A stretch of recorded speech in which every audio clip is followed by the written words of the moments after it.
Hello guys! నేనైతే ఇక్కడ షాపింగ్‌కొచ్చాననమాట west సైడ్‌కి. ఇంకా అలాగే మ్యాక్స్ కూడా చూసాను గానీ, అంత పెద్ద కలెక్షన్ అయితే లేదు. ఇంతకీ షాపింగ్ దేనికనుకుంటున్నారా? నెక్స్ట్ మంత్ నా బర్త్‌డే ఉంది.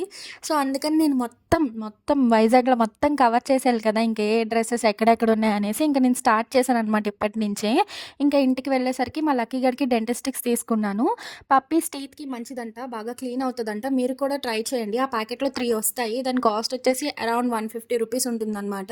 ఇంకా అలాగే వాడికది ఇచ్చేసి నేను ఐస్ క్రీమ్ తినడానికని వెళ్ళాననమాట. అప్పటికే టైం ఒక 10 అలా అవుతుంది.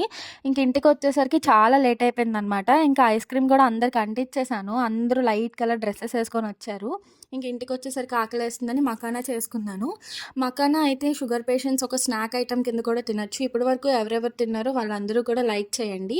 అండ్ తినలేని వాళ్ళు ఒకసారి ట్రై చేయండి. చాలా బావుంటుంది. అలాగే బెనిఫిట్స్ కూడా చాలా ఎక్కువున్నాయి. Health benefits. ఇంకా అలాగే అదెలా చేసుకోవాలంటే కొంచెం సాల్ట్, ఇంకా ఆయిల్ బాగా వేసి డ్రై రోస్ట్‌లా చేసుకుంటే మీకు చాలా బావుంటుంది. కొంచెం ఆయిల్ తగ్గించుకుంటే మంచిదే. కానీ ఆయిల్ ఎక్కువేసి చేసుకుంటే బావుంటుందనమాట. కొంచెం షుగర్ పేషెంట్స్ లాంటి వాళ్ళు స్నాక్ ఐటెమ్ కింద తీసుకోవచ్చు. ఎక్కువ సాల్ట్ ఏసుకొని తింటే మనకి టేస్ట్ అనేది తెలుస్తది.